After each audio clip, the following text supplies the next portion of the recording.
오늘 우리에게 주시는 하나님의 말씀은 시편 23편 1절에서 6절까지의 말씀입니다.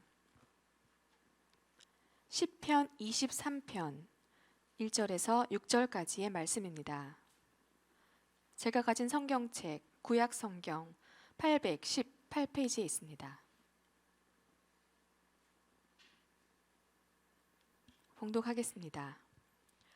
여호와는 나의 목자시니 내게 부족함이 없으리로다.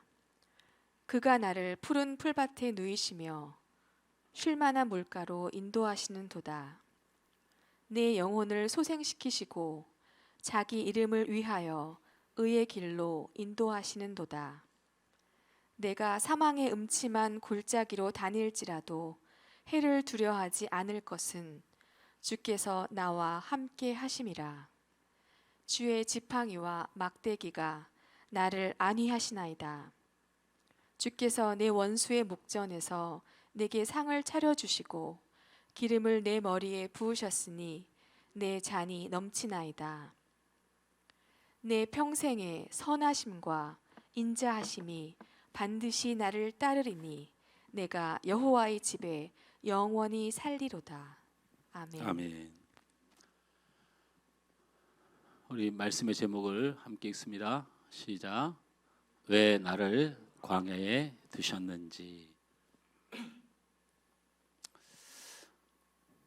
시편 23편은 성경을 통틀어서 명실상부 우리에게 가장 영향을 주는 성경이라고 말할 수 있습니다. 일단은 시편 23편을 주제로 한 설교가 10손가락에 뽑힐 만큼 그렇게 많은 강단에서 또 가르치는 곳에서 또 훈련하는 곳에서 쓰여지는 말씀입니다. 근데 그건 10손가락인데요. 우리 기독교인이 당신 성경을 외우고 있는 것이 있습니까? 라고 할 때 가장 길게 외울 수 있는 탑 1이 시편 23편입니다. 그래서 제가 설교를 준비하기 전에 어느 정도인지 확인 한번 해볼까 싶어가지고 우리 성도들 중에 한 사람을 딱 꼬집어서 이 시편 23편을 그냥 한번 외워보라고 시키면 웬만한 사람은 다 외울 정도로 그렇게 대단한 성경이죠. 그래서 제가 누구 한 사람을 딱 시키려고 하니까 자꾸 제 눈을 피하는 분위기가 있어서 예배 시간에 가장 소중한 것은 하나님의 은혜고 임재인데 그 두려움 때문에 하나님께 예배하는데 방해될까 봐 특히 우리 성일 집사님이 저를 자꾸 피해요. 다른 사람은 당당하게 쳐다보는데 이 시편 23편이 강의 집도 필요 없는 유일한 성경이다라고 표현을 하는 것도 봤어요. 그러니까 이 시편 23편에 대해 설명을 할 필요가 없다. 이 말씀 자체로 힘이 되고 능력이 되고 소망이 되고 기쁨이 된다라는 거죠. 그래서 이 시편 23편의 강해와 주석이 가장 미약해요. 참 신기하지 않습니까? 사람들이 가장 많이 외우고 있고 가장 영향을 받고 그런 성경임에도 불구하고 실질적인 주석과 해석집이 아주 미비한, 그 얘기는 무슨 얘기냐면 이거는 이 말씀 자체로 우리에게 영향을 줄 수 있고 어떤 해석도 필요하지 않는 아주 우리에게 은혜의 말씀으로 그 말씀 자체로 우리에게 영향을 준다라고 표현합니다. 그래서 그 말씀의 시작을 이렇게 시작하죠. 여호와는 나의 목자시니 내가 부족함이 없으리로다.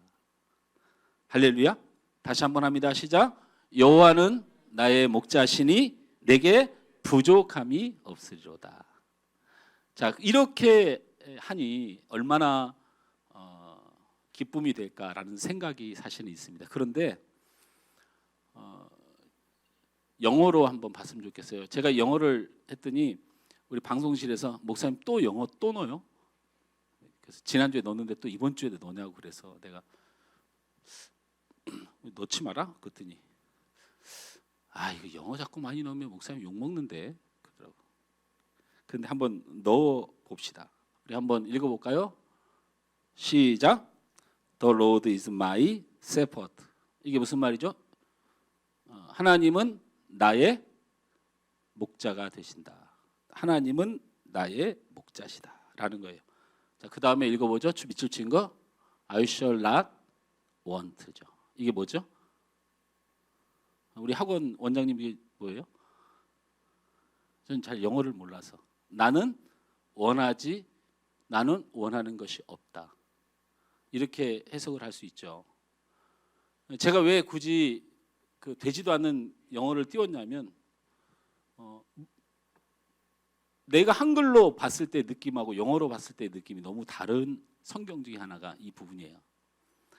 여호와는 나의 목자시니 내게 부족함이 없으리로다라고 할 때는 내게 부족한 것을 넉넉히 채워주신 하나님이 자꾸 생각나요. 내게 부족한 것이 부족한 부분이 있는데 그것을 넉넉히 채워주시는 하나님이 자꾸 생각나요.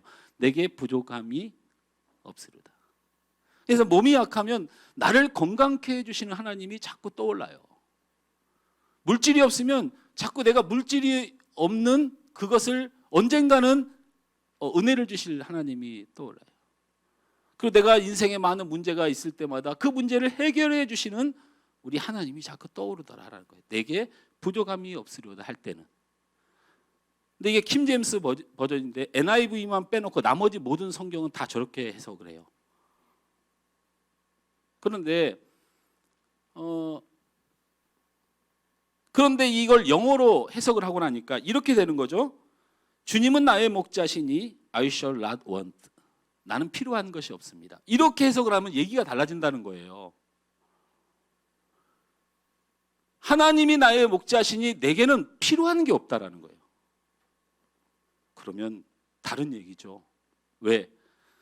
대부분 우리는 여호와께서 나에게 언제 어디서나 부족함이 없는 은혜로 나를 채워주신다라는 마음으로 이 말씀을 묵상했는데 사실은 이 고백은 어떤 고백이냐면 하나님 말고는 내게 아무것도 필요가 없고 나는 원치 않는다.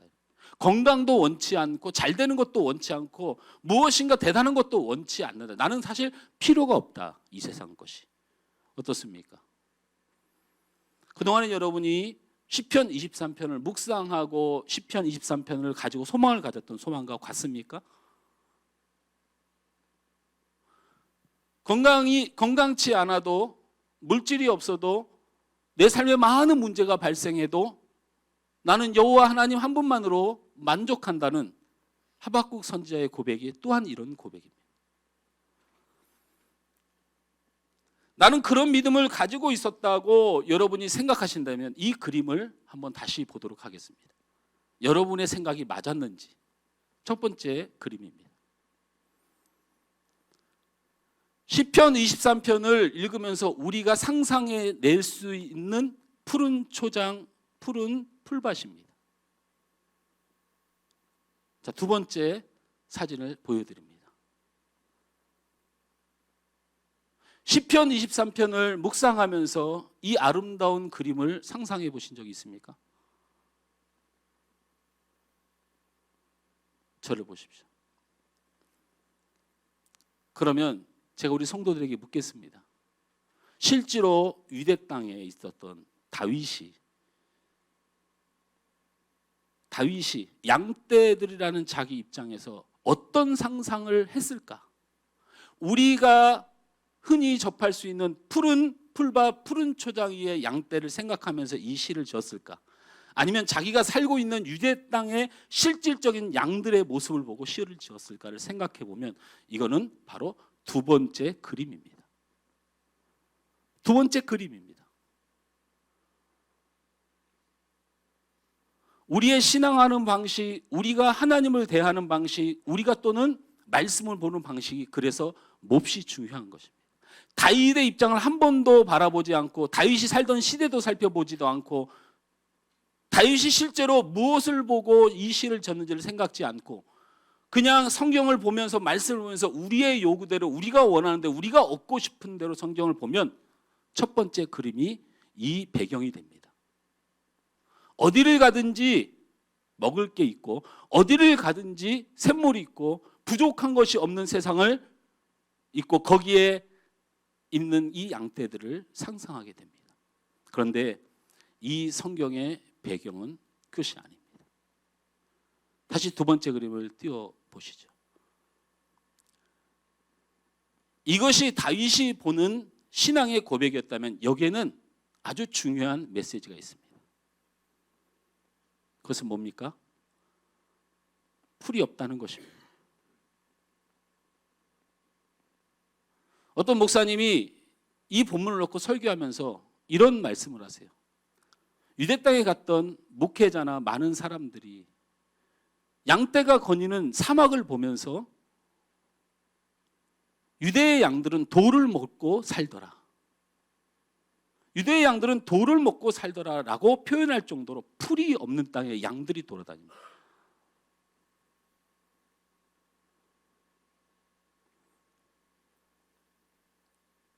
이것은 매우 중요한 메시지입니다.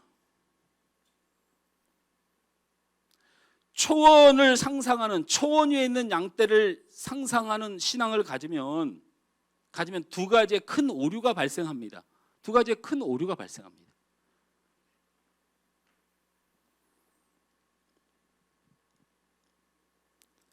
그 초원이 사라지면 견디지 못하는 양들이 되어버립니다.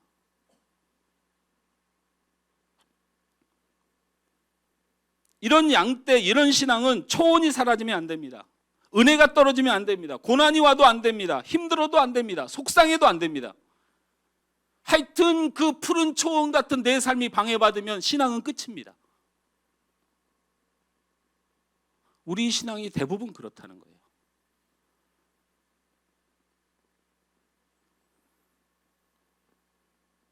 또 한 가지의 오류는 어떤 오류냐면 목자가 할 일이 없습니다.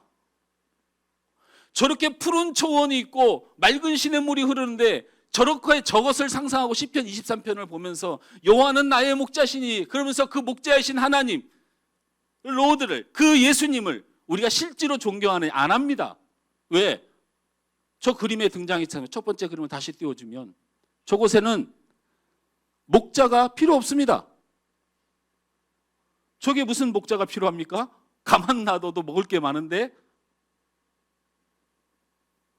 우리의 신앙생활을 자세히 들여다보면 예수님이 없어도 하나님이 없어도 푸른 초장에서 마음껏 먹고 살고 굳이 예수님께 기도하지 않아도 먹을 게 너무나 많은 세상을 사는, 그래서 신앙이 전혀 흔들림 없는 것처럼 착각을 하고 살아가는 이런 오류가 발생합니다. 예수님은 우리에게 필요치 않은 분입니다. 하나님은 우리에게 필요치 않은 분입니다. 왜? 푸른 초장이니까요. 푸른 풀밭인데요.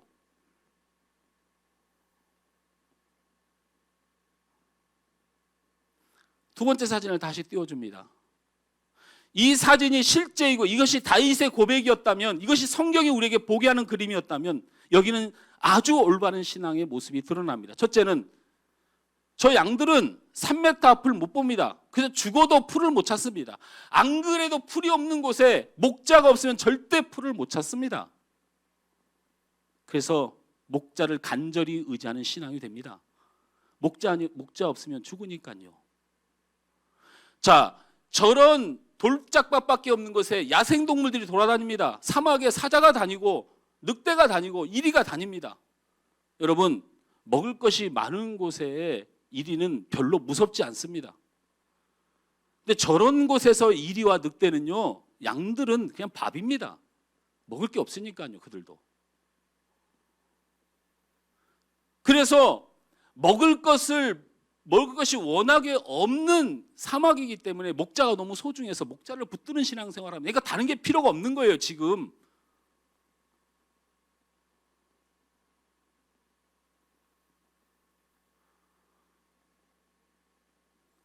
그래서 광야의 양떼를 마음에 그리며 신앙 고백하는 사람은 어차피 없습니다. 돌로밖에. 초원이 어차피 없습니다. 그래서 오직 목자만이 내 살 길인 것을 압니다. 그래서 목자이신 하나님, 예수님이신 하나님을 간절히 의지합니다.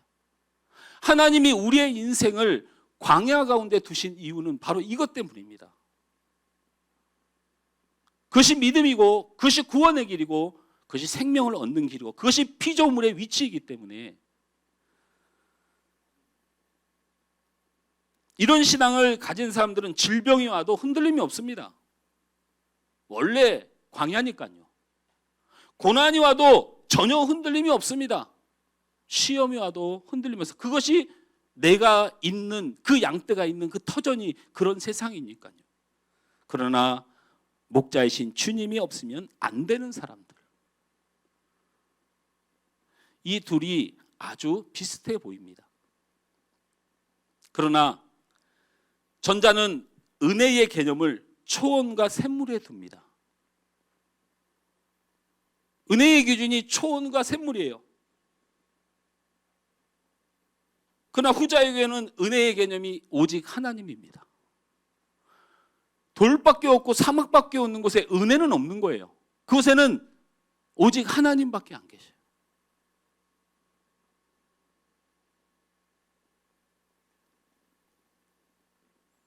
그런 정말 본질적인 말씀을 바라보는 눈을 뜨고 성경을 보면 성경이 갑자기 다 뒤집어져서 보입니다. 다 뒤집어 보입니다. 보실까요? 성경을 같이 봅시다. 23편 2절부터 읽습니다. 시작. 그가 나를 푸른 풀밭에 누이시며. 누가? 그가 누굽니까?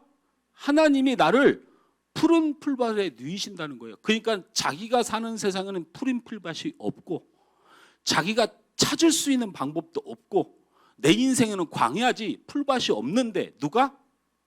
하나님이 나를 없는 중에 반드시 푸른 풀밭에 누이시는 하나님이라는 거예요. 그러니까 인생을 어떻게 봐요? 풀밭이 없다는 거예요. 자기의 인생에는 풀밭이 없다는 거예요. 계속해서 읽습니다. 시작. 쉴만한 물가로 인도하시는도다. 쉴 곳이 없다는 거예요. 우리 인생 절대 쉴 곳이 없다는 겁니다. 다윗은 계속해서 그 고백을 하고 있는 거예요. 내 인생이 풀밭도 없고 쉴 곳도 없는 것이 이 광야가 내 인생이구나 라고 계속 고백하고 있는 겁니다. 4절 말씀을 읽습니다. 시작. 내가 사망의 음침한 골짜기로 다닐지라도. 자신은 사망의 음침한 골짜기를 다닌다라는 거예요. 이 말이 영어 성경에 이렇게 해석이 되어 있어요. 죽음의 그림자. 다시 말하면 죽음이란 것을 가지고 살아가는 인생. 아, 나는 죽음을 가지고 살아가는 인생이구나 라고, 그것이 바로 내가 살고 있는 삶의 본질이라는 것을 말을 해요. 5절 말씀을 읽습니다. 시작. 주께서 내 원수의 목전에서.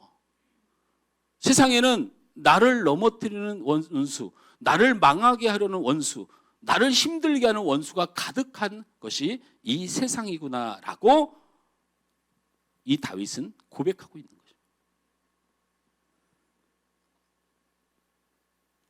이것이 바로 우리의 인생입니다. 이 시편은 그래서 축복을 많이 받은 자가 현재보다 더 풍성해질 것을 기대하면서 하나님이 내 필요한 것을 막 채워주고 나를 막 고쳐주고 나에게 큰 은혜를 주고 나에게 축복을 부어줄 것을 기대하면서 부르는 찬양이 절대로 아니라는 거예요. 이 찬양은 욥의 찬양입니다. 모든 소유를 잃어버리고 건강을 잃어버리고 가족에 의해 버림받고, 그럼에도 불구하고 나는 애초부터 그걸로 인하여 산 사람이 아니고 오직 하나님 때문에 살아가는 사람이라.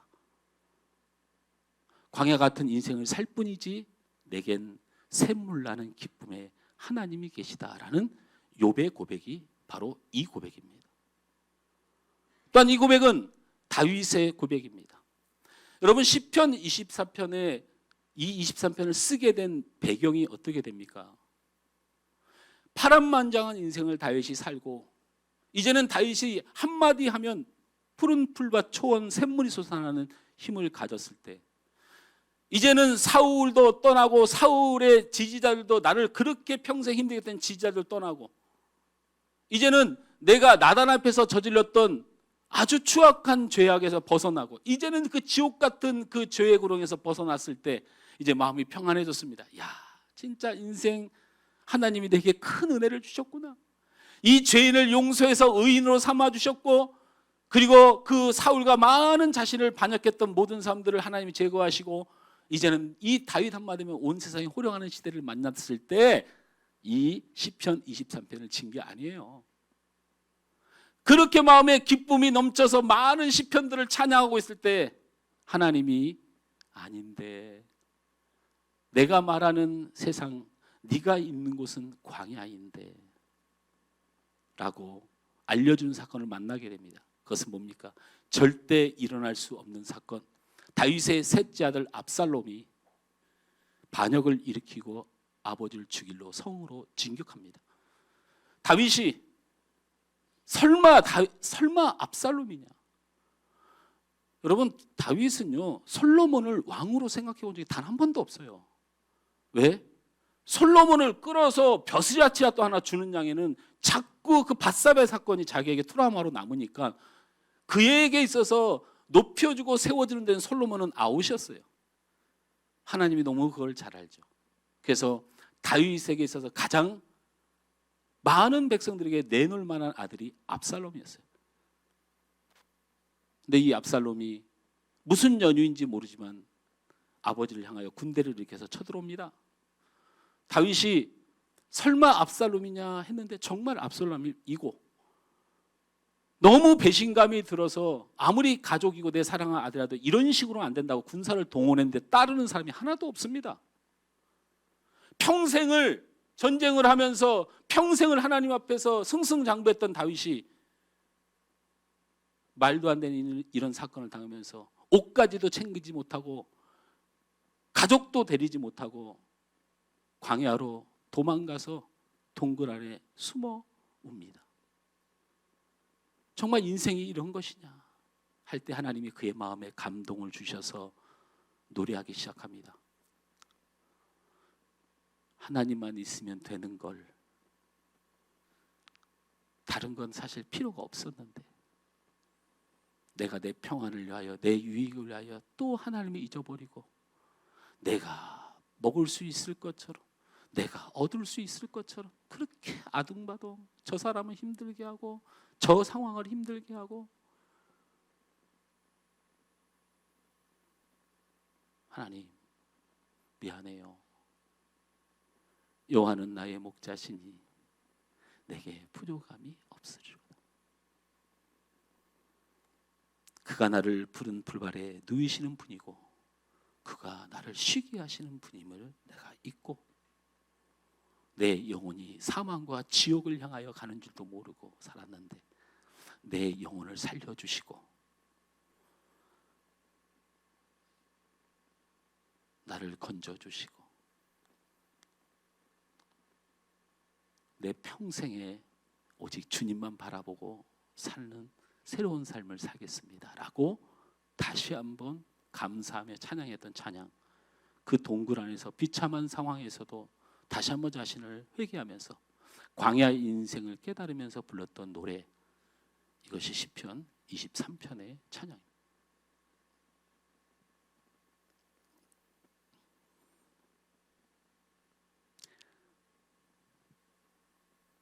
오늘 말씀 3절 말씀을 우리 다 같이 한번 읽습니다.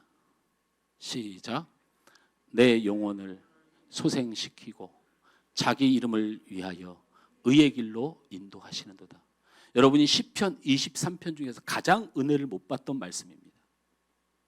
나를 사망에서 건져주고 내 원수의 목전에서 내게 상을 베푸시고 선하심과 인자하심으로 반드시 나와 함께 하셔서 여호와의 집에 영원히 거하게 한다는 이 아름다운 이야기들은 전부 다 은혜가 되는데, 갑자기 이 3절 말씀이 하나 딱 끼어드는데 별로 외우고 싶은 생각도 없고 별로 의미도 모르는 성경, 시편 24편에 하나님이 보기를 원하시는 핵심 성경 구절입니다.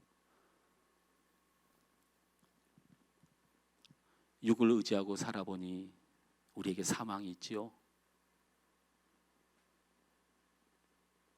어떻게든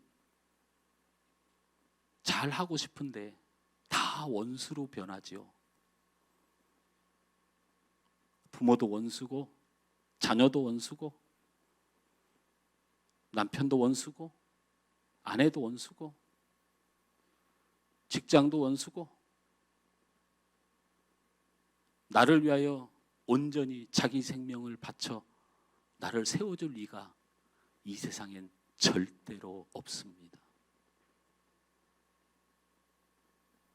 오직 한 분, 자기의 이름을 위하여 우리의 영혼을 살리기 위하여 우리가 가야 할 사망의 골짜기로 가신 그 예수님, 우리를 살리기 위하여 채찍에 맞으시고 우리를 살리기 위하여 십자가를 지시며 우리를 살리기 위하여 하나님께 버림받은 예수님, 그 예수님의 사건이, 그 예수님만이 우리의 영혼을 소생하다 죽은 것을 살려낼 유일한 하나님의 계획임을 오늘 다윗에게 알려주신 것입니다. 너를 정말로 살리는 것, 나의 약속이다. 메시아에 대한 약속이다.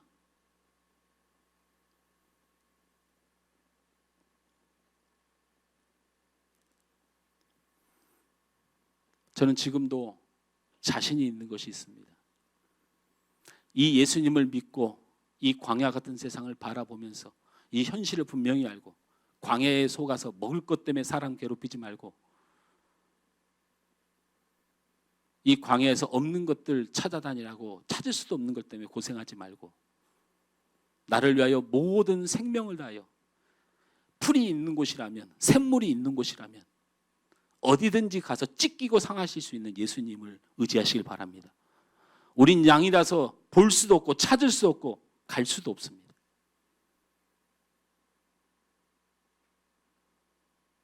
오직 그 예수님이 가십니다. 어디에 풀이 있는지, 어디에 샘물이 있는지. 우리는 이리와 늑대와 사자와 싸울 수 없습니다. 근데 예수님만이 양떼를 지킬 수 있는 생명을 다하시는 분입니다.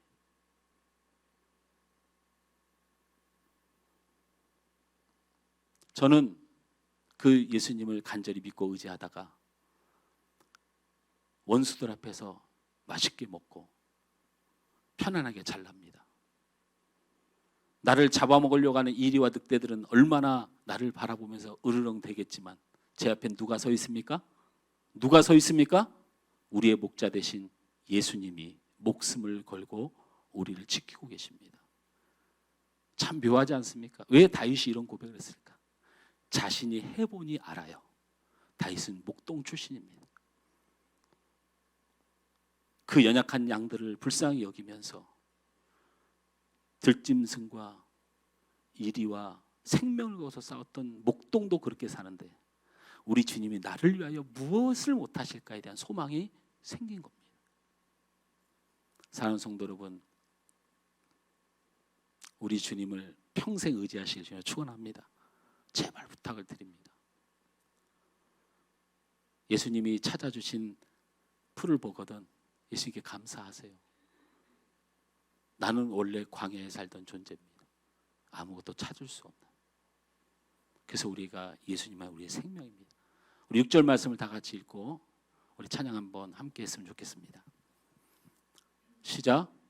내 평생에 선하심과 인자하심이 반드시 나를 따르리니 내가 여호와의 집에 영원히 살리로다. 할렐루야. 제가 옛날에 아주 제가 온순한 사람이었어요. 그래가지고 초등학교 때 일인데 동네 형이 목사들이라고 나를 막 괴롭히는 거예요. 동네 형이. 아니 목사들이 뭐 죄 졌나요? 그래가지고 제가 화가 나가지고 내가 죽기를 각오하고 그 형을 발로 뻥 걷어찼어요.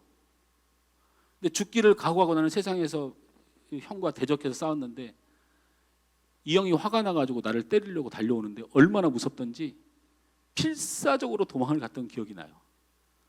제가 지금 몸이 이래 보여도 옛날에는 안 그래서 굉장히 날렵했습니다. 근데 그 형이 쫓아오는데 너무너무 무서운 거예요. 용기 있게 한번 살아보려고 나는 정의를 위해서 때렸는데 그 형이 나를 대하는 것을 내가 감당하지 못해요. 막 달렸어요. 시골에서 살았기 때문에 저기에 대문이 보입니다. 전력을 다해서 달렸어요. 그 대문이 뭐라고 대문을 딱 통과하니까 모든 염려와 걱정이 사라지면서 이상하게 그 형도 더 이상 못 오는 거예요. 그러면서 우리 어머님이 나오세요. 무슨 일이야? 하니까 그 형이 막 도망가는 거예요. 잘못은 내가 했는데. 근데 세상 마음이 편한 거예요.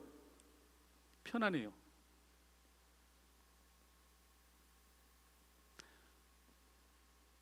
별로무 세상을 우리가 다 살지만 우리가 주님의 집에 거하면 원수막이 떠나가고 우리에게 주신 가장 사랑과 은혜와 필요한 모든 것을 주시는 그분, 나의 집 같고 나의 어머니 같은 분, 그분이 바로 우리 구주, 우리의 목자 예수님이십니다. 예수님 잃고 왜 신음하고 계십니까? 그런 예수님을 만나지 못하고 왜 아파하고 계십니까?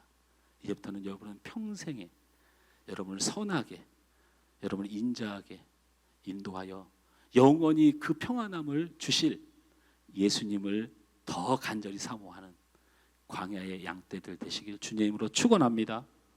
우리 함께 찬양합니다.